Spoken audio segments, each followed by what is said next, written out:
Olá pessoal, boa noite. Começar uma live com o grande Rui Menezes, né, professor de Jiu-Jitsu, head coach de MMA também, né, uma lenda aí da história do Jiu-Jitsu, né, uma pessoa que foi o precursor do Jiu-Jitsu na China e também no MMA, né. Vamos contar um pouco da história dele aqui.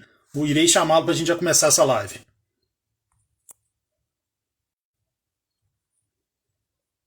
O mestre aqui para a gente já dar início a essa live.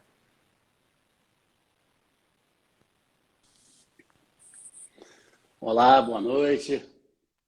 Tudo bom? O seu vídeo, acho que você tem que mudar o posicionamento da câmera, mestre. Você está Peraí, de, peraí, só um você segundo tá de aqui lado. então. Deixa eu ver aqui. Vê se melhorou. Não, agora é o que eu acho que o seu celular você tem que colocar ele em pé. Isso. Agora sim. Agora sim. Deixa eu tentar É bom a aprender gente aqui. deixar assim, apesar de para a gente o melhor seria conversar daquele jeito, mas quando a gente deixa ele deitado, se alguém fizer alguma pergunta, não dá para a gente ler, entendeu? Então, por isso que é bom deixar dessa maneira. Maravilha, então. Flores, primeiro quero te agradecer o convite. É um prazer e uma honra fazer parte dessa live com você. Poxa, eu que tenho que te agradecer. Você é uma figura que tem uma importância muito grande dentro do mundo da luta, do jiu-jitsu e do MMA também. Fora o fato de você ser o precursor lá na China, tanto do jiu-jitsu, uma das pessoas que fez o jiu-jitsu realmente ter um boom lá, e o MMA nem se fala. Então, assim, é uma honra. E fora que a pessoa que você é, né? Várias pessoas, quando eu fui te entrevistar, a pessoa mandou inbox, pô, é o cara mais engraçado que eu conheço, ele é super gente boa, é super legal. E isso conta muito também a figura humana da pessoa, né? E com certeza você é uma pessoa extremamente engraçada, agradável, muito simples, e isso é muito importante também, além da sua história dentro do mundo da luta. Obrigado. Estilo Carson Grace, né? Quem bebeu daquela água ali, você, Vinicinho, Parrumpinha, Peixotinho, todo mundo fica melhor como ser humano, né? Com certeza. É verdade, é verdade. Mas vamos lá. Estamos aí para. Messi, conta um pouco pra gente como é que foi o seu início, né? Se eu não me engano, acho que em 1988 que você começou sua relação com o jiu-jitsu. Conta pra gente como é que foi o seu início dentro da arte suave. Isso. Na verdade, eu comecei a treinar jiu-jitsu em 1988. Na academia Reilson Grace, no Shopping da Gávea, que era uma academia, 90% das aulas eram de defesa pessoal, né, da sistema Grace de defesa pessoal, mas também tinha a parte de chão, parte de taparia, sem kimono, mas o forte da academia era a parte de defesa pessoal. Então, a minha base foi iniciada na defesa pessoal. E depois eu treinei também com o Hillion Grace, com o mestre Hillion, que é um grande amigo até hoje, que mora em Miami, um pouco aqui no Rio, um amigo meu, Marcelo Dentinho, que me levou para treinar. E aí depois que o Hillion foi para o Sul, foi morar no Sul, eu fui com outro amigo meu, Marcelo Melo, para o Carson Grace. Isso foi logo depois do Vale Tudo do Jiu-Jitsu contra a Luta Livre em 91. E até lá fiquei até hoje. Foi assim. Que bacana, mestre. Então você começou com o Rei Wilson, você fez aquele programa de. É aquele programa menos que o mestre Carlos, o mestre L fazia, de 36 aulas, né? Eu sei, aquele programa 36 aulas é o curso básico que você faz Sim. para ter a noção do que é a defesa pessoal. A partir daí você começa a parte intermediária e depois a aula de avançado. São quase 200 aulas, né, de defesa pessoal. Eu comecei ali. Que bacana. Aí tinha defesa de facada, defesa de paulada, todo o programa completo, né? Defesa de facada, defesa de arma, defesa de paulada, golpes traumáticos, toda a parte do sistema Gracie de defesa pessoal. Eu aprendi primeiro, antes aprendi primeiro isso e depois é que eu fui para a parte de jiu-jitsu esportivo, parte de chão, parte de taparia, até que eu terminei no MMA. Que bacana. E quem foi o seu primeiro. Uma vez acho que eu vi uma entrevista sua que o Rickson foi a primeira grande influência que você teve, aquela pessoa que você olhou e falou: "Não, eu queria ser igual a esse cara e tal." Quem que foram os seus primeiros ídolos assim dentro da modalidade? Na verdade, o Rickson, na década de 80, ele era o número um da família, né? Então, ele era uma referência para o jiu-jitsu naquela época. E eu lembro que em 1986, 2 anos antes de eu começar, eu fui assistir a Copa Company, que era na época era como se fosse o campeonato mundial hoje em dia, no Fluminense, de Laranjeiras. E aí eu vi o Rickson lutando. Pô, eu fiquei assim, falei, caraca, meu irmão, porra, vou treinar jiu-jitsu. E ele realmente foi uma referência inicial para mim, o Rickson. Que bacana. E você que teve a honra, né, de ter treinado com três filhos do grande mestre Carlos, não, o pai aí E o do Carlos, jiu-jitsu. é, Qual que é a diferença que você faz, né, em termos de didática entre do tempo que você ficou com o mestre Reilson, com o mestre Hillian e com o mestre Carson? o Reilson, quando ele saiu da família Gracie, digamos assim, e abriu a academia dele, ele focou exatamente o que a academia da Rio Branco fazia, que era só o programa de defesa pessoal e aulas individuais. Então, cada professor só podia pegar 3 alunos por hora.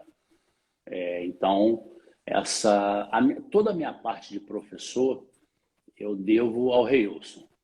Isso me ajudou muito. Ele tinha uma didática como professor, ele te formava um instrutor e depois um professor de jiu-jitsu naturalmente. No Hillion, eu já aprendi a entender o que era o chão, o que era fazer guarda, já tive uma noção maior, porque o Hillion era famoso pelaquela guarda intransponível, ninguém passava, era impassável a guarda do Hillion. Comecei a ter uma noção maior do que era o jiu-jitsu. Quando eu cheguei no Carson, já era aquela época do Carson, o Carson ganhava tudo. Os maiores casca-grossas da época treinavam no Carson, praticamente. Então, era um time só de competição, sábado de manhã tinha taparia. Então, era uma didática mais digamos assim, casca-grossa. E ali foi onde eu fiquei. O Valide até brincava que eu me enturmei rápido. Né? Falou, caraca, você tu enturmou rápido, faixa azul, já treinando aqui nos graduados e tal. Mas eu era gente boa, sabia me infiltrar ali e acabei sendo bem aceito. Mas a didática básica dos 3 era essa. O Reilson era mais professor, né? O Hillion também um grande professor e o Cássio aquele jeito dele, né? Bota a mão aqui, faz assim, faz assado que dá certo. Você ia lá fazer e dava. Então, os 3 beberam da mesma fonte, só que cada um tinha a sua personalidade e a sua forma de ensinar, né? Que bacana, é uma honra para poucos, né, ter tido É, essa história que você teve dentro do jiu-jitsu. é verdade, eu tive sorte.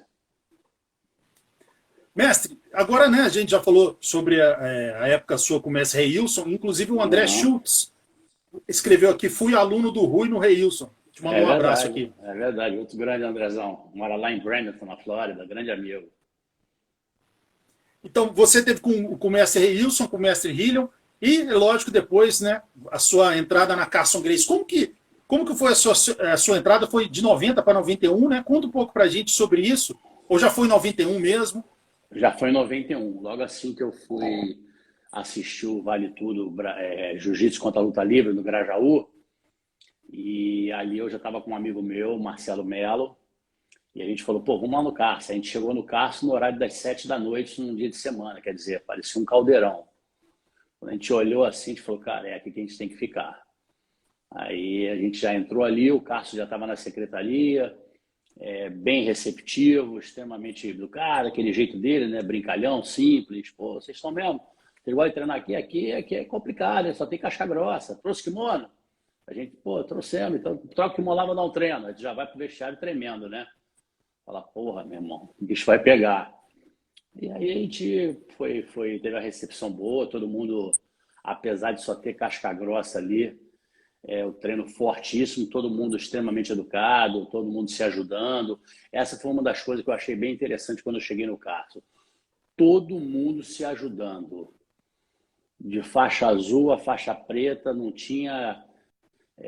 tu perguntava a faixa preta, tu pedia para treinar, pedia para ensinar, o cara parava, ia lá. E isso eu tive esse privilégio, porque a minha geração é uma geração depois do Peixotinho, né? do Della Riva, do Pinducão também já é da primeira geração, eu não peguei. Mas a galera, quando eu cheguei assim, que eu peguei, que tinha Bebel, Valide, Libório, Marcelo Duque Estrada, Alan Góes, e entre outros, né? Assim, faixas pretas A Mauri? deformadas. Pô, o Maurizinho me ensinou muito, é um grande amigo meu até hoje, me ensinou muito, entendeu? Então, todo mundo que chegava ali, se gostasse do jiu-jitsu e quisesse treinar mesmo, ia aprender, ia ser bem treinado, com certeza. Mestre, e a sua relação com com o mestre Carson, né? Todo mundo sempre fala maravilhas a respeito dele, do jeito simpático dele, aquela coisa toda. Já foi uma. Vocês já tiveram uma conexão boa desde o início, assim? Cara, com certeza, o Carlos sempre foi muito assim, muito educado, muito simples, brincava com todo mundo, né? Esse negócio todo. No início eu não tinha tanta intimidade com ele, mas depois com o tempo você vai pegando intimidade. Eu lembro, pô, numa viagem que a gente fez em 93 para o primeiro Floripa Open, lá em Florianópolis, né? Copa Best, que era o banco de Santa Catarina. Pô, nós fomos num ônibus, saiu da porta da academia de um ônibus para Florianópolis, 40 cabeças para lutar, entendeu? Só tinha faixa azul e faixa roxa. O único faixa marrom que foi o Edson Carvalho, o famoso baiano. O Cássio puxando ele na frente do ônibus, cada história. Vinicinho estava também, ele deve ter contado essa história. Já contou. Você era um dos que estava fazendo barulho na cama? Você era um... Não, essa é só o Vinicinho que fez. Só foi o Vinicinho. E ele deu sorte que o Edson Carvalho não achou ele. Não deu para descobrir que era ele, né? Não deu para descobrir que era muita gente e era grande. Messi, inclusive, né, nessa viagem que ela é muito inusitada, tem várias histórias, né, do caminhão de leite que virou no início, e muita coisa que o Vinicinho contou. Conta um pouco pra gente como é que foi. Se eu não me engano, nessa competição você estava com o desejo de passar da azul para roxa, né? E aí você teve uma derrota. Fala um pouco pra gente do evento que teve também, da competição. Essa foi o seguinte, quando chegou lá, o Cássio começou a definir quem ia lutar. Os pesos já estavam definidos. Eu ia lutar no super pesado. E aí no sábado teve a competição inteira até a final. E eu fui campeão no meu peso no sábado. Quando chegou depois do campeonato, o Carson chamou e falou assim: Rui Mendes, você vai lutar o absoluto amanhã.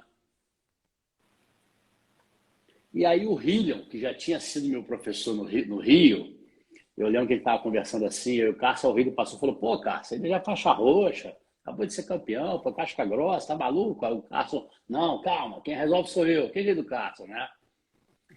E ali porque aconteceu o seguinte, não sei se o Vinicius contou, acabou que a gente saiu no sábado, nós fomos campeões do peso e fomos para a Night em Floripa.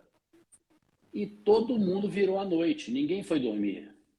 A gente foi direto para o campeonato do domingo, essa que é a verdade.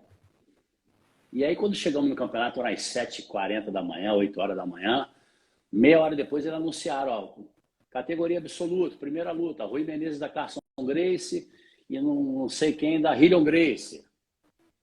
Aí o Carson me chamou, falou assim, ó, Rui Menezes, presta atenção, eu apostei R$500 em você nessa luta, hein? Cuidado com o triângulo dele, que o triângulo dele é perigoso. Eu falei, não, deixa comigo. E aí começou a luta, o cara me puxou. Quando ele puxou, eu já ganhei a minha guarda e passei a guarda dele. Um negócio de 1 minuto. Ele puxou, eu passei. Só que quando eu cheguei nos 100 quilos, eu olhei assim para frente, meus dois amigos estavam ali, o Marcelo Melo e o Rogerinho Miranda, olhando para minha cara e rindo. E aí eu fui fazer uma gracinha, uma palhaçada lá, o cara me emborcou. Aquela emborcada da faixa ali me emborcou. Eu bati e voltei. Quando eu voltei, ele encaixou o triângulo e eu fui finalizado. E o Carlos perdeu os R$500. Aí, quando eu saí, ele falou assim, vai ficar mais 1 ano na faixa azul. Mas no final... E foi o que aconteceu. Mas no final o saldo foi positivo da viagem, né? Não, juntando tudo. O saldo foi positivo, mas fiquei mais 1 ano na faixa azul. Mestre, naquele...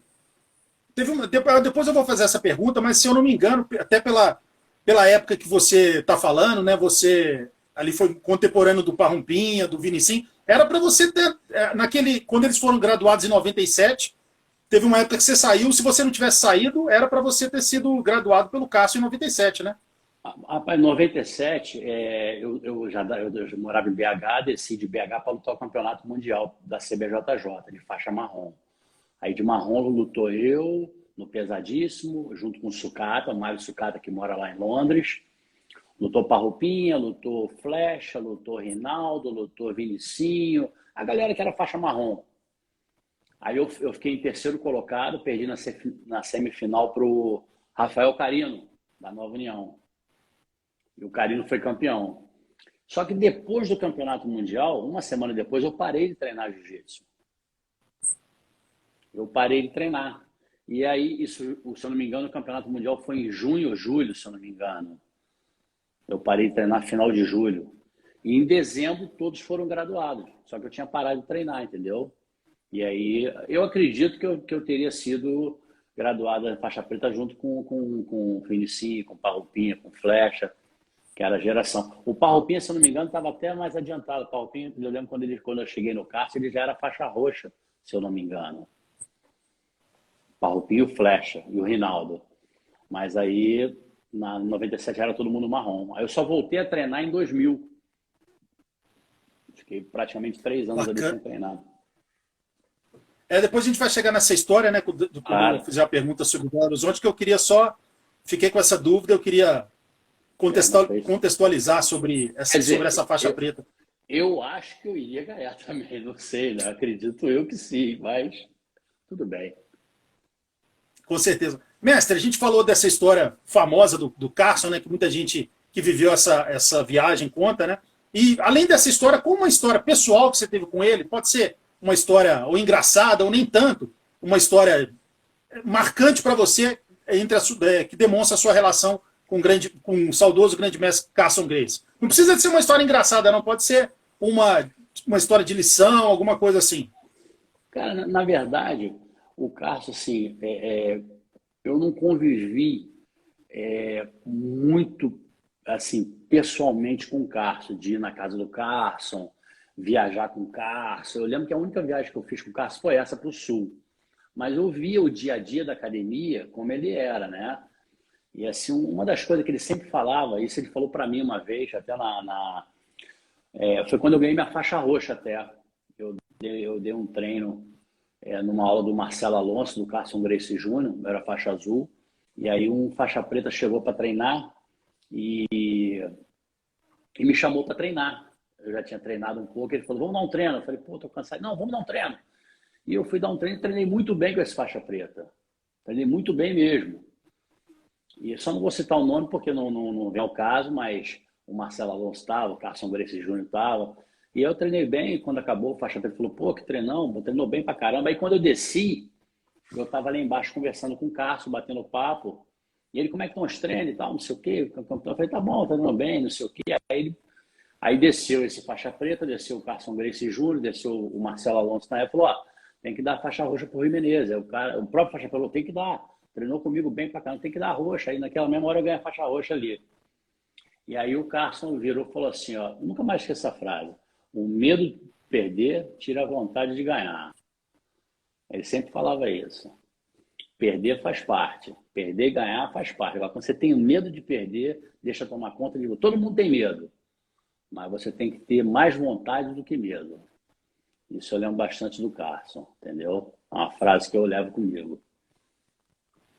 Bacana, né? Impressionante como o Carson é unanimidade, né? Todo mundo respeita ele, tanto como mestre, como pessoa. Impressionante, impressionante. O Carson era muito simples, né, cara? Uma pessoa muito simples. Se olhar para o Carson ali e falava assim, quem é do mundo da luta, né? Quem não é do mundo da luta, talvez não se interesse, não saiba nem mais ou menos o que foi o Carson. Mas quem é do mundo da luta e olhava o Carson e falava, caraca, esse foi o Carson Gracie. Mas é muito simples para ser o Carson Gracie. E ele era isso mesmo. Muito bacana. Mandar um abraço para o grande casca-grossa, Marcelo Giltz, que está sempre aqui acompanhando a gente nas lives. Marcelão é meu parceiro de churrascaria lá em Pequim, pô. A gente dava aula próxima. Gente fina demais. Gente finíssima, Né? gente finíssima. Mestre, falando na época de competição, né, no pano mesmo, tanto nas faixas Aham, coloridas como na preta, quem foram aham. os principais oponentes que você teve? Pode ser lutas rivais que você perdeu, ganhou, enfim, aqueles que você sabia que era pedreira quando você enfrentava. Eu lutei duas vezes com, com o professor do Demian Maia nas faixas, sem ser a faixa preta. Acho que, se não me engano, o Demian Maia pegou a faixa preta com o Fábio Gurgel, mas eu acho que antes ele treinava. Eu cheguei até a ver esse cara num judoca de São Paulo. Ele me ganhou duas vezes na Copa Novo Leblon, que era uma Copa famosa que o Gordo fazia, se não me engano. E perdi também pro Bruno. Perdi duas vezes pro Bruno, que era da Aliança também, que era um. Lutei com o Arthur Aguinaldo também, do Aloysio, que era um cara que, porra, era uma encrenca para lutar. Teve esses caras que foram os caras assim, que eu mais lutei na faixa azul, principalmente na faixa azul foi onde eu mais lutei, que eu perdi pros três. E perdi mesmo, entendeu? Sem desculpa. Foram melhores do que eu. E o E Rafael nessa, Carino, pessoal, que E o pode Rafael falar, pode Carino que eu falar. perdi. E o Rafael Carino da Nova União que eu perdi na semifinal do Mundial, né? E é um craque também, né? Ó, Porra, enorme, gigante, 2,2 m, 120 quilos. E bom de jiu-jitsu pra caramba. impressionante. Mestre, e para as pessoas que te conhecem hoje mais como coach, como mestre, e não acompanharam a sua história, até que em muitos momentos desses não tem vídeo e tal, fala um pouco para a gente agora, já que você teve a humildade, né, na sua resposta, você citou derrotas, né? Então agora vamos falar uma vitória. Conta uma vitória que Claro. não. Né, pode ser na época da faixa azul, enfim, das faixas coloridas, uma vitória que não sai da sua cabeça. Quando você lembra dela, você tem aquela imagem bacana, uma luta que você estava perdendo, aí faltando 20 segundos você conseguiu raspar, enfim. Conta aí a história da luta, da vitória que mais te marcou na sua trajetória no pano. Eu não vou lembrar o nome. Eu lembro que nessa Copa de Florianópolis, na Copa Besc, eu fiz 3 lutas no peso. As duas primeiras eu finalizei, só não lembro o nome, porque os três eram do Sul, eu não vou lembrar. E a terceira eu ganhei por ponto, mas as duas primeiras eu finalizei. Teve uma Copa também, Copa Atlântico Sul, que eu lutei, que eu cheguei até. Eu não fui campeão, mas eu fiz 4 lutas e foi até contra um aluno da. É porque nome agora é muito, muito tempo, eu nunca acertei, eu acho que por causa do meu peso, da minha categoria. Eu nunca peguei um cara assim e fui lutando o tempo todo com ele, né? Até porque eu também não lutei tanto campeonato assim, né? As categorias, tem uma galera que lutou muito mais campeonato e pegou da azul até a preta lutando o tempo todo com o mesmo cara. No caso do Amauri com o Fábio Gurgel, né? Que se pegava o tempo inteiro no peso, no absoluto. Então, assim, o que eu lembro mais foi essa do Floripa e da Copa Atlântico Sul. Teve uma semifinal que eu fiz da Atlântico Sul, até foi contra um Bruno da Aliança, como lutaram 2h20 da manhã. 2h20 da manhã. E foi um lutaço. Eu perdi assim, acho que foi por 2 pontos. No final ele me deu um taio toche, uma queda. Eu meio que bati de lado, mas era considerado queda no jiu-jitsu, né? Mas foi um lutaço também. A grande confraria da porrada, eu não sei quem é que toma conta dessa conta, se é o Tetel, enfim. Tetel. É o Tetel? Um abraço para ele. Valeu, Uma das Tetel. pessoas mais carismáticas aí do mundo da Isso luta, do aí jiu-jitsu. Aí ele escreveu aqui, o professor do Demian Maia seria o Wagner Mota? O Wagner Mota, isso é exatamente ele. Vagnão, isso aí, exatamente ele. Inclusive, ele está sempre nos corners do Demian. Eu lutei 2 vezes com ele. Bom, mandar um abraço pro Tetel, pro Bebel, enfim, aí, pro meu amigo Marcelo Alonso, pro Gleidson Venga, enfim. Tem que voltar o programa, né? Eu sei que cada um deles tem os afazeres deles, enfim, mas, pelo amor de Deus, o Confraria da Porrada é um programa icônico. Muito bom mesmo. Saudade, é muito bom. Tem que voltar. Com certeza. Mestre, eu sei que essa é uma pergunta clichê, né? E é difícil, porque são tantos nomes, uns mais passadores, outros guardeiros, enfim. mas não vou te perguntar da parte técnica, mas quais aqueles treinos mais duros que você teve ali no auge da Castle? Que eram treinos duríssimos mesmo. Cite alguns Bebel, nomes, os principais.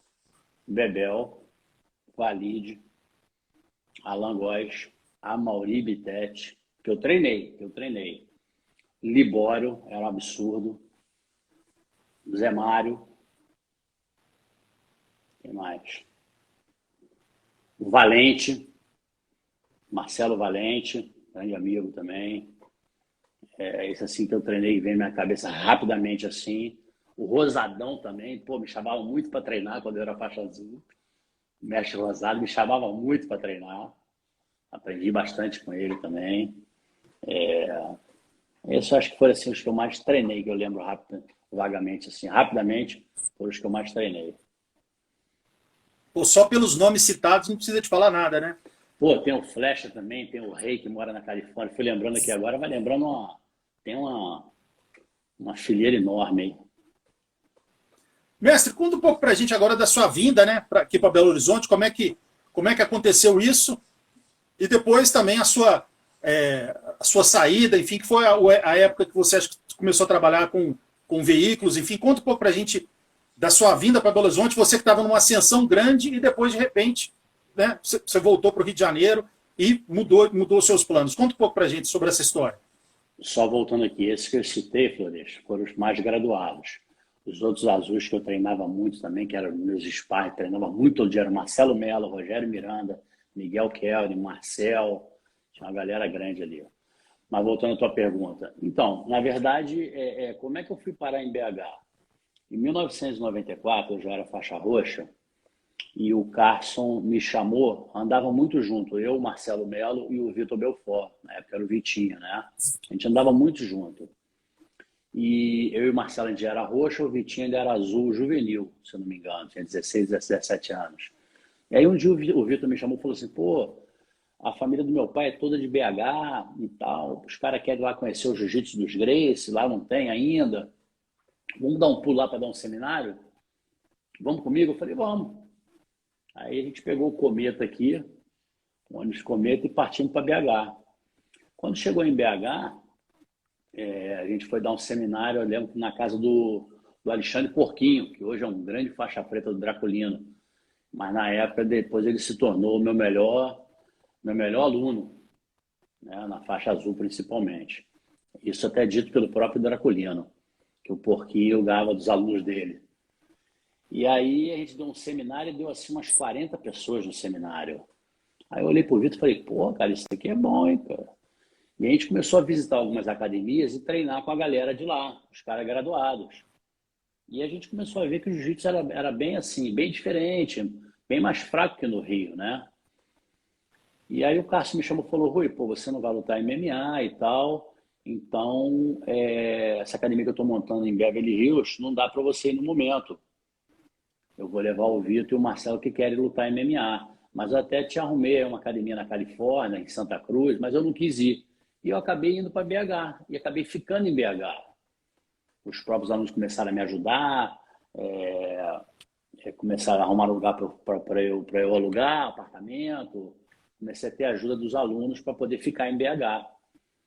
E aí, logo depois, eu fechei com uma academia, eu esqueci o nome agora, mas aí no final de semana seguinte que eu vim para o Rio, eu voltei para o Rio, eu fui para a praia, e eu encontrei o Daniel Sabá, que você deve saber quem é, né? Que é do Rio, Certeza. tá até no hospital, espero que ele saia o mais rápido possível do hospital, tá passando um momento difícil. Grande irmão, grande amigo. E o Daniel naquela falou, não, tá maluco, pô, a ex-mulher, dona da Rio Sport Center, vai abrir uma academia gigantesca no Shopping Ponteio, lá em cima e tal. Vamos lá conversar com ela agora. Aí me levou na praia ali, já estava na praia, conversei com ela, falou, não, você vai dar aula na minha academia. Não fecha com ninguém, você vai dar aula comigo. E assim foi. Eu voltei para BH, desfiz lá o acordo que eu tinha com o cara. Depois até o Draculino começou a dar aula nessa academia, que era, né, na subida daquela, como é daquela avenida ali, assim, da Savassi lá para o Ponteio. Esqueci o nome ali. Que pega da Savassi para o Shopping Ponteio, aquela subida.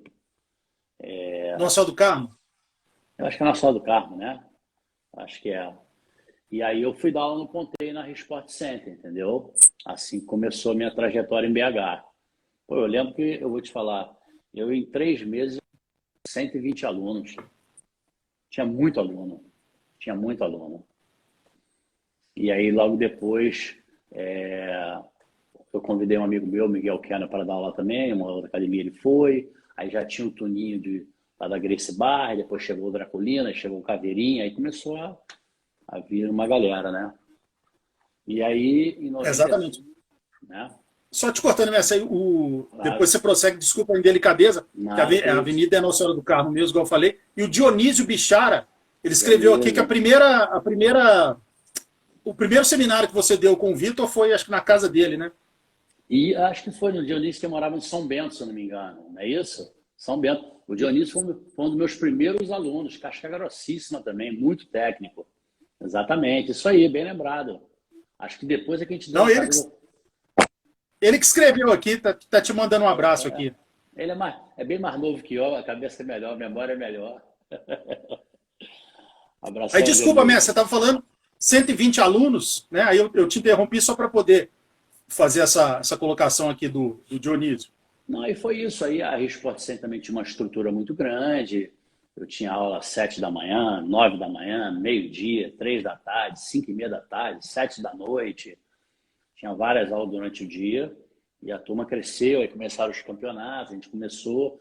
Mas aí quando o Draculino chegou, que o negócio ficou até melhor, porque ele também formou uma equipe forte. Aí tinha a equipe do Miguel, tinha a minha, a Carson Grace, tinha o Miguel Carson Grace, tinha o Draculino Grace Barra, já tinha o Caveirinha, tinha o Beto também, o Beto está até é de BH, né? Que também é daí. Então os campeonatos começaram a acontecer. Aí BH começou a crescer o jiu-jitsu, né? Mas logo depois, em 97, acabei voltando para o Rio. Acabei não ficando em BH logo depois do Mundial. E aí acho que 90% dos meus alunos foram treinar com o Draculino. Tanto é que até hoje eu falo com eles, se tornaram todos faixa preta do Draculino. Bolão, Porquinho, Thelminho, essa galera toda. Mas, se eu não me engano, né, todo mundo que é aqui de Belo Horizonte sabe que o boom do jiu-jitsu, é lógico que já existia academia de jiu-jitsu e tal, mas o boom Isso, mesmo, aquela que foi com você, com o Draculino, isso não tem nem o que isso, falar, isso. né? Vocês são É verdade. responsáveis mesmo. Se hoje Belo Horizonte está no mapa mesmo, é graças a vocês. E se eu não me engano, o Bebel também foi bem responsável, porque o Bebel teve uma época que vinha aqui direto. Isso. Eu lembro Então, disso. na verdade, eu cheguei em BH, fui dar aula na Sport Center, só eu que dava aula. E aí, uma vez no Rio, conversando, batendo papo, não sei o quê, aí a gente conversou eu e o Bebel acabou revezando comigo.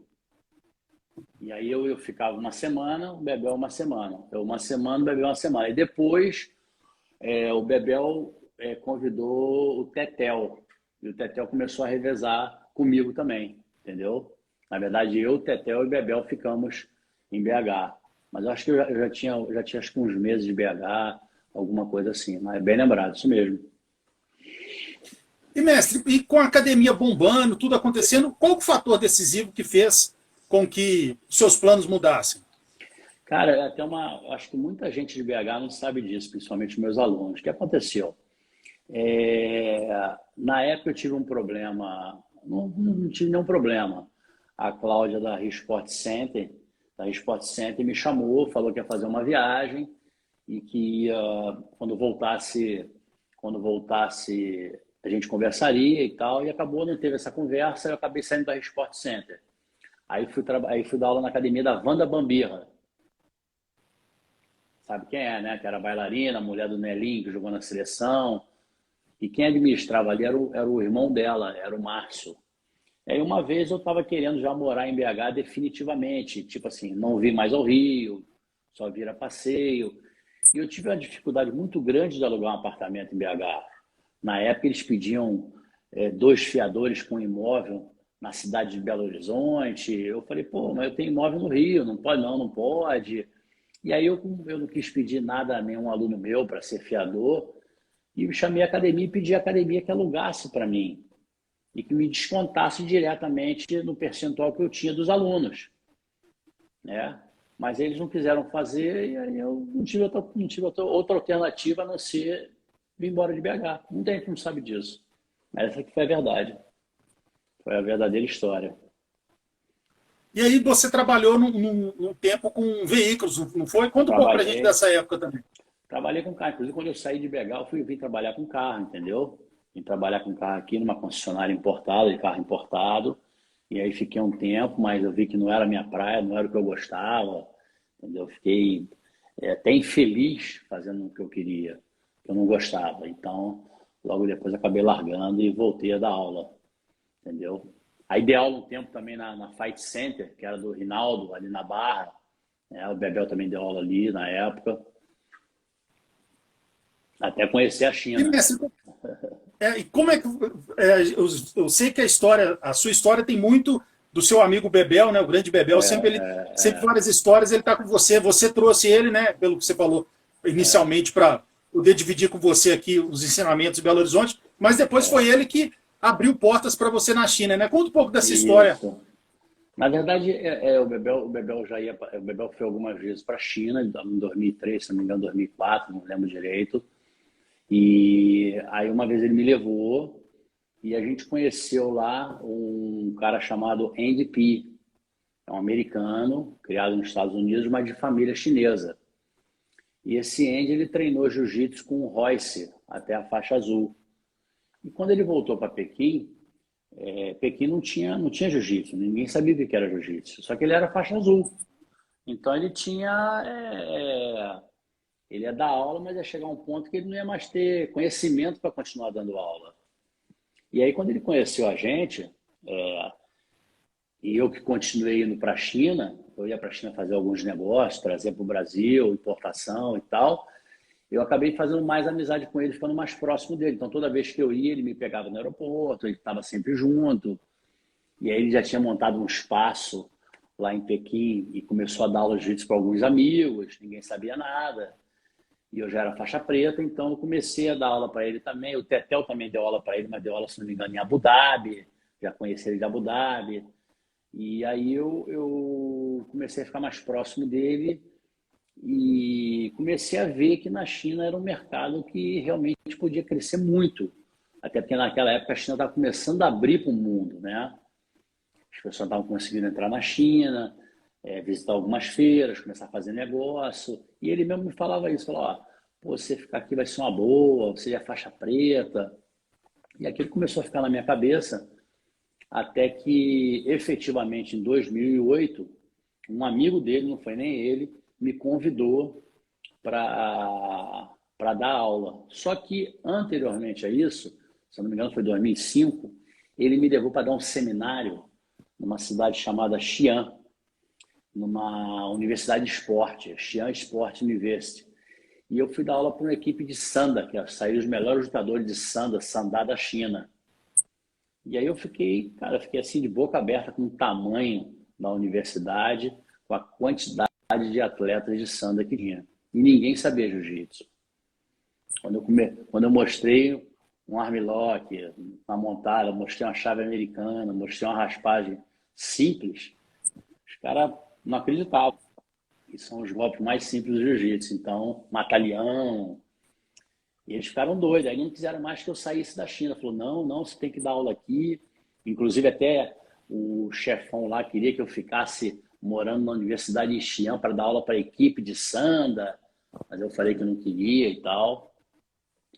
Mas aí acabei vislumbrando um negócio mais para frente e deu certo. Acabou eu indo morar na China em 2008 e comecei a dar aula em Pequim. Messi, nessa época, né, que muita gente lá não conhecia o jiu-jitsu, a eficiência do jiu-jitsu, aquela coisa toda, sempre tem aquelas pessoas que duvidam, né? Nessa época você teve que fazer muitos conferes, aquela Muito, coisa assim? muito, bastante. Toda hora, quando eu chegava alguém, muita gente do Kung Fu. Chegava lá e, pô, eu queria ver como é que é isso aqui e tal. Aí eu mostrava. Primeiro eu mostrava uma posição, uma técnica. Aí ele, se eu fizer isso aqui, eu falei, eu faço isso. Se ele fizer, eu faço isso. Aí eu falo, não, vamos dar um treininho. Faz o que você quiser aí que eu vou me virando aqui. Aí não sabia, caía, ia pro chão, era igual botar um cara que não sabe nadar, jogar dentro d'água. Não sabia o que fazer. Aí você pegava as costas, dava um mata-leão, dava um armlock, raspava e montava. Sai daqui, o cara não saía. Não tem como. O jiu-jitsu nesse ponto é perfeito. Teve muito, muito. Até pouco tempo atrás mesmo, eu lembro que em 2019, eu já com uma certa idade, né? E mesmo sem treinar quase, chegou já várias pessoas chegavam lá para testar, para dar um treino e tal. E aí tinha que dar um treino, aí tinha que pegar, né? Não tem jeito. Mas aí já era mais. Eu já tinha bastante graduado. Quando chegava alguém mais novo, eu já colocava um graduado para pegar. Mas no início foi bastante, muito, muito, bastante mesmo. Se for contar no cartel, 2.000 vitórias, né? Não, não chega tanto, não, mas que isso. Mas era mais. Eu sempre fui muito assim, eu nunca fui. Sempre na China, principalmente, porque o chinês tem uma cultura de muito respeito pelo professor. Muito respeito mesmo pelo professor. Tanto é que eu tinha um problema quando eu ia mostrar uma posição e no final eu perguntava se alguém tinha dúvida, ninguém abria a boca, era um silêncio completo. E aí eu perdi até o tradutor, falava, não, eu sei que tem dúvida, eu tenho dúvida. Então, se alguém tiver alguma dúvida, pergunte agora. Aí o cara perguntava. Então, sempre teve um respeito muito grande. Então, quando chegava alguém que eu via que queria testar, eu mostrava a posição. E aí, depois, se eu sentisse que o cara estava meio que duvidando, aí eu chamava para treinar e finalizava. Mas eu sempre fui pelo lado educativo, pelo lado de mostrar o jiu-jitsu pelo lado educativo. Eu queria o aluno, né? Eu queria que ele pagasse a mensalidade e viesse treinar comigo e não arrumar um inimigo. Com certeza. Né? O melhor marketing é esse, né? Já mostrar a eficiência da arte Exatamente. marcial. Exatamente. Mestre, depois de você conseguiu consolidar, né, o jiu-jitsu lá, conseguiu mostrar para eles a eficiência dessa arte marcial, como é que você teve a ideia, que você é um dos fundadores da China Top Team, como que foi essa ideia, né? Você olhou o mercado, você viu aquele monstro de país, falou, poxa, imagina um MMA vindo para cá. Como que você teve a sacada para montar essa equipe? Na verdade foi o seguinte, os primeiros eventos de MMA da China foi o NDP que fez, foi o Art of War, o que eu tinha te falado anteriormente, o cara que eu até na época peguei mais amizade. Então ele já começou a fazer o evento que era o Mini Pride. Eu lembro até a gente sentado na época no escritório dele, a gente conversando, ele me perguntava como é que eram as regras do Pride, eu falava que podia chutar, pisar na cara, fazer tudo e tal. Ele fez um Mini Pride no Art of War.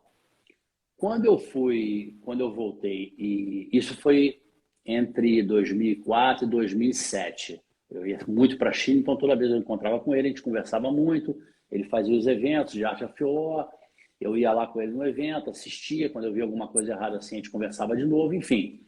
Quando eu fui dar aula em 2008, então já tinha um MMA na China. Tá? Só que quando eu cheguei em 2008 na academia, a Academia Brave, alguns atletas que eu já tinha conhecido já vieram treinar comigo. Não existia China Top Team. Fui dar aula numa academia. 7 meses depois, já no início de meados de 2009, não lembro o mês direito, o principal lutador na época da China, de Sanda, no peso dele, que era o Zhang Tietchen, me chamou e falou assim, coach, eu vou sair fora daqui. O patrão não está me pagando. Você não quer vir montar uma academia comigo? Eu arrumei um investidor, vamos montar uma academia? Mas, só te cortando, ele até lutou no WSC, não foi? Então, ele foi o primeiro chinês da história a lutar no WSC e posteriormente no UFC.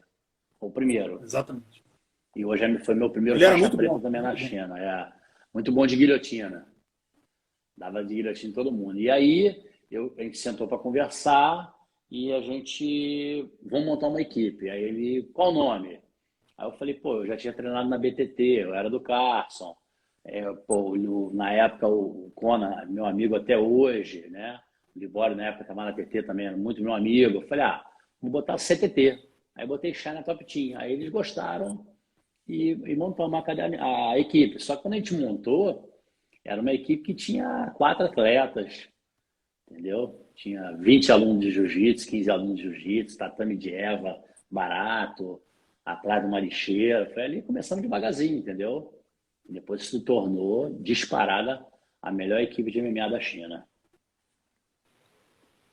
Com certeza. E depois a gente vou fazer uma pergunta específica sobre isso, que você Claro, não está mais na China Top Team, mas isso. vamos falar dos momentos que você viveu lá. Se a gente pudesse, queira ou não, um orgulho, como você falou, você não introduziu o MMA lá, mas você foi um dos responsáveis pelo boom histórico dele e a maior equipe da história, que é a China Top Team, você é um dos fundadores. Então, a sua história não tem como desvincular o seu nome como uma das figuras mais importantes da história do jiu-jitsu na China e também do MMA. Então, dos momentos que você viveu ali, né, você com certeza tem esse orgulho de saber que você é um dos responsáveis por hoje a China está no mapa do jiu-jitsu.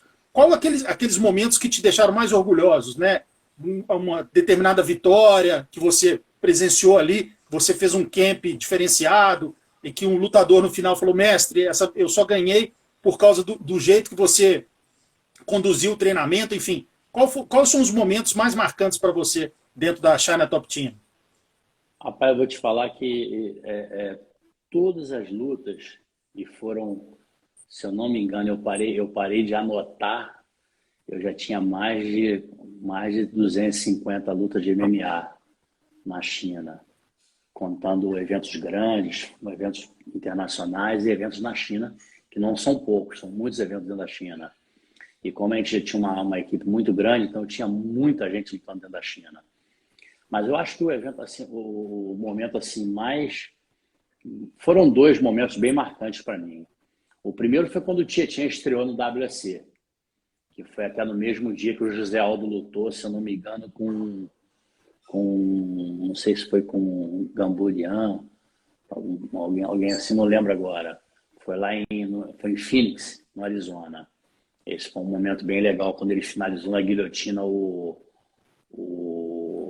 Garza, acho que era Pablo Garza, um americano, marrento pra caramba. O Tietchan deu uma guilhotina neles. Para mim foi assim um momento muito, muito grande.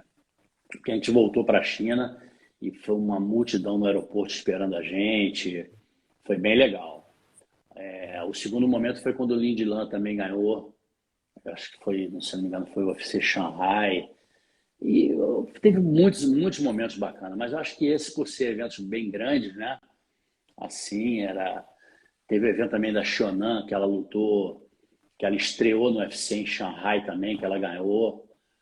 Também foi você olhar assim, 12, 13 mil chineses gritando, né, o nome da China, que é Jungho. Apesar de eu ser brasileiro, eu entendo. Então, para mim, foi bem marcante esses eventos.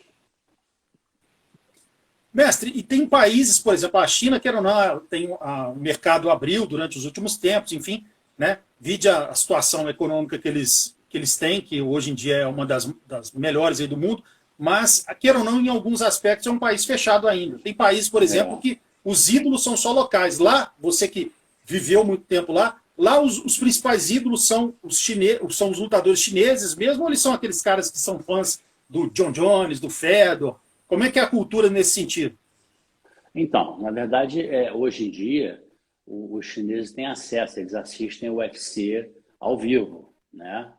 Pelo WeChat, tem lá a PPTV, o cara acho que paga R$ 20 ou R$ 30 e assiste os eventos ao vivo. E com certeza, quem treina MMA, fã de MMA, pô, o Lin Lan, por exemplo, é celebridade na China. A Jiang Weili, que foi campeã, né, do UFC, é celebridade na China.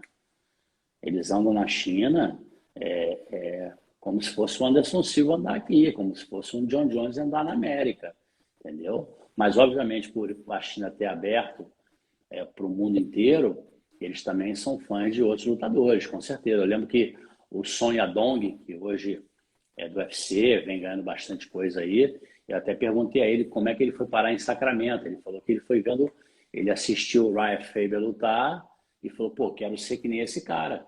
Mudou para Califórnia com a família, hoje treinando o Ryan Faber, entendeu? Então, não tem só ídolos locais, não. Ídolos local, não. Eles assistem e gostam também. Então, a NBA é muito forte lá, na China, né? Então, eles têm acesso. Então, tem ídolos da NBA. E os ídolos locais também, com certeza. Mestre, agora falar da sua saída, né, da China Top Team, você Ó, ajudou a consolidar tanto o jiu-jitsu quanto o MMA lá, tem uma história brilhante, super respeitado, né, dentro da equipe, dentro do país. Por que aconteceu da sua saída de lá? Qual o acontecimento que levou a isso? na verdade, eu não tive problema nenhum, me falo com eles até hoje, foi só uma opção minha. Eu já tinha um planejamento de sair, de voltar para o Brasil, né, antes da pandemia. E aí, com a pandemia, eu acabei, na verdade, eu saí da China no dia 2 de fevereiro de 2020. E aí eu fui para Tailândia fazer o final do camp da Shonan e fui para Nova Zelândia com ela. E aí depois eu fui para Las Vegas encontrar o Lindy Lan. No dia 11 de março eu vim para o Brasil de férias. E no dia 30 os aeroportos da China fecharam. E eu acabei não voltando mais. Então nós fizemos conversamos e toda vez que o Lindy Lan fosse lutar o Shonan, eles iriam para os Estados Unidos e eu sairia daqui com a carta convite do UFC, não precisaria fazer quarentena, iria direto para os Estados Unidos. E assim nós fizemos, né? Tanto é que quando ela lutou com a Cláudia Gadelha, eu fui para a Califórnia encontrar com ela, fomos para Las Vegas, ela lutou com a Cláudia Gadelha, ganhou. Depois eu fui para Abu Dhabi, quando o Lindy Lan lutou com o Ponzinibbio. E aí eu voltei para o Rio, eles voltaram para a China.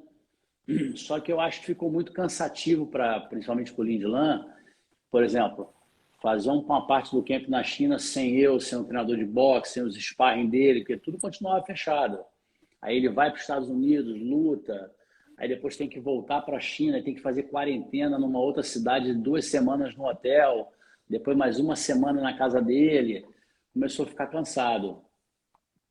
E aí depois da luta da Shonan com a Carla Esparza, agora em maio, né?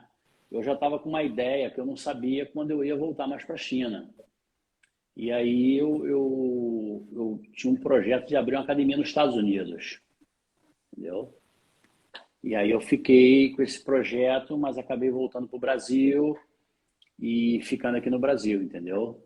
Resolvendo ficar aqui. Mas hoje, por exemplo, se hoje quisesse voltar para a China, eu não poderia também, está fechado ainda. E aquilo foi me afastando, entendeu? Do que eu fazia. Não tinha como voltar, eu tinha que ter outras opções, né? Então eu escolhi por ficar no Brasil e aqui, quando eu tiver que viajar, eu viajo, vou ali, vou aqui, volto, né? Dou seminário, faço isso, faço aquilo. Mas, por exemplo, a Shonan semana passada me ligou, parece que ela vai lutar. Agora eu vou te dar até em primeira mão. Acho que ela vai lutar com a Marina Rodrigues em março. Ela me falou isso, talvez lute com a Marina, entendeu? Então eu não devo ir para o camp dela. Ela está fazendo o camp dela nos Estados Unidos, entendeu? O Lindy Lan lutou com o Shimaev, eu não fui mais, entendeu? Porque também não adianta eu fazer um camp para eles de eu chegar uma semana antes. Não é o que eu quero. Não é bom para eles, não é bom para mim. Então, eu achei melhor a gente abrir e cada um seguir sua vida, mas o que eles precisarem de mim, eu tô aqui, entendeu? A amizade vai continuar sempre. Minha família é chinesa lá, com certeza. Sempre fui muito bem tratado, não tenho o que falar.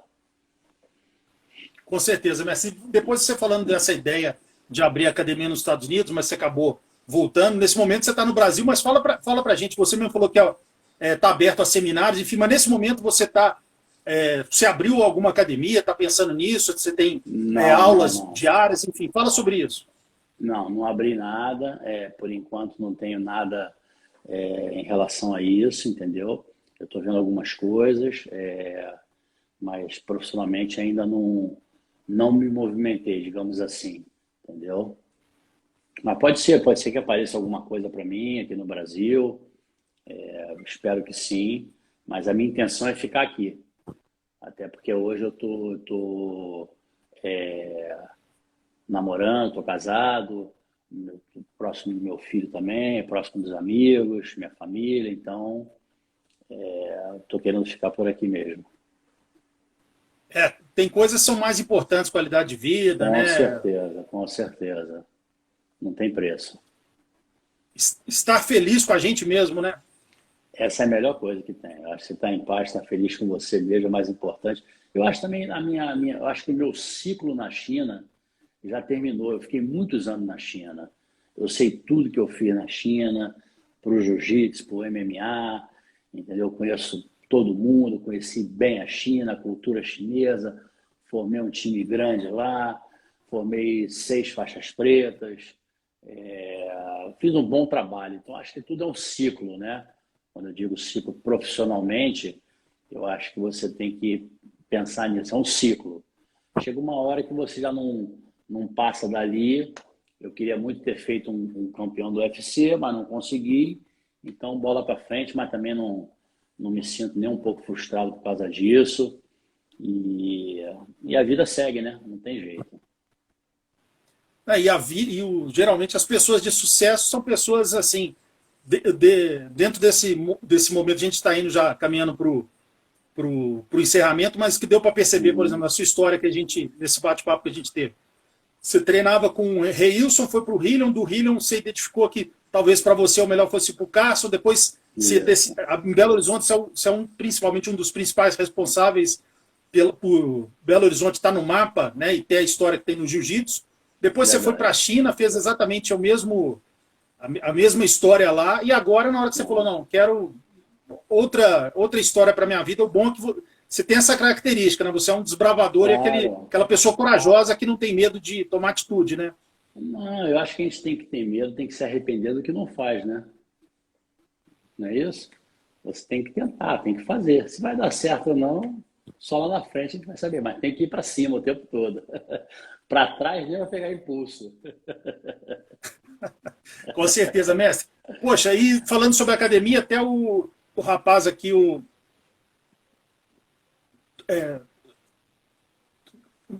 nome dele tá Tomo Oliveira R. Aí eu não sei qual que seria o nome dele. Tom Oliveira. Isso. Aí ele escreveu, mestre, vamos abrir aqui no Rio a sua academia, enfim, né? Então, convites não vão faltar para você, Belo Horizonte também, portas abertas, Rio de Janeiro, enfim. E por todo o seu legado, todo o seu know-how, né?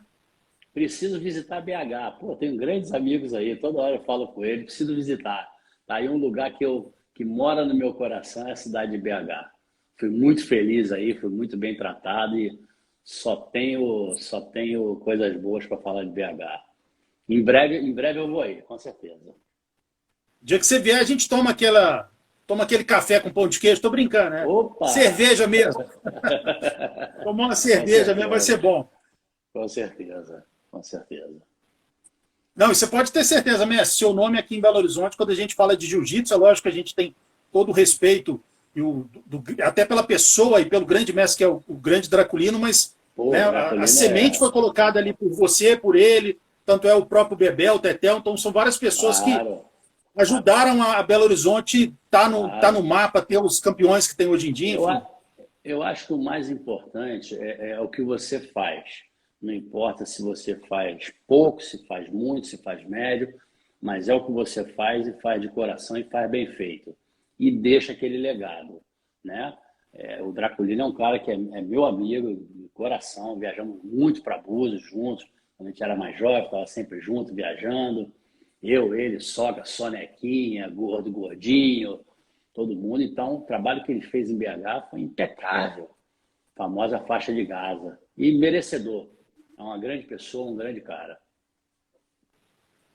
Com certeza. E como eu falei, né, não tem um nome só, você, ele e outras pessoas também ajudaram a nós estarmos nesse momento aqui em Belo Horizonte. Eu, Draculino, Bebel, Tetel, Tuninho também da Gracie Barra, o Beto daí mesmo de BH, o Miguel Kellner, entre o Caveirinha também, que fez e faz um trabalho hoje, se eu não me engano, com a Federação de Jiu-Jitsu, né? Todo mundo tem participação importante, com certeza. Pô, mestre, uma honra ter conversado com você esse papo. A gente fez aí um pouco do raio-x da sua história e Foi uma honra ter conversado com você, a entrevista de número 201 aqui do canal MMA Debate. Estava faltando você mesmo. Eu sempre vejo suas entrevistas e, além da sua história como coach, a sua história de desbravador, né? Uma pessoa corajosa e talentosa, você como pessoa, a gente vê que é um cara maneiro, um cara legal. E todos os seus alunos, todo mundo, ou quem não foi seu aluno, ou quem foi seu contemporâneo no jiu-jitsu, seja de outra academia, todo mundo tem um respeito e tem você como um cara alto astral, bacana, que conta histórias engraçadas, que isso também conta muito, né? A pessoa ser uma pessoa bacana. Então foi uma honra ter conversado com você e fica no espaço para você deixar seu recado final, mestre. Primeiro quero te agradecer, para mim também foi uma honra muito grande ter esse teu convite aí, já estava ansioso esperando, falei, será que um dia ele vai me convidar? Vou ter essa honra de participar do MMA Debate. Só gente bacana participando e através do Werneck também, que é um grande amigo lá do Carson, né, que mora em BH, e você me ligou. Eu só te agradeço e muito obrigado pela entrevista. Foi excelente, as perguntas nota 10. Obrigado mesmo. Obrigado, mestre. Fica com Deus e desejo para você aí um resto de ano maravilhoso e que 2022, eu sei que você que é um desbravador, que é uma pessoa cheia de ideias, 2022 vai ser um ano de muito sucesso para você, com certeza. Não, vem coisa boa, se Deus quiser. Eu vou te falar quando tiver uma coisa boa, eu te mando mensagem. Tá bom? Tranquilo, meu irmão. Fica com Deus. Família. Feliz Natal para todos aí. Um abraço, obrigado. Abraço, mestre. Os.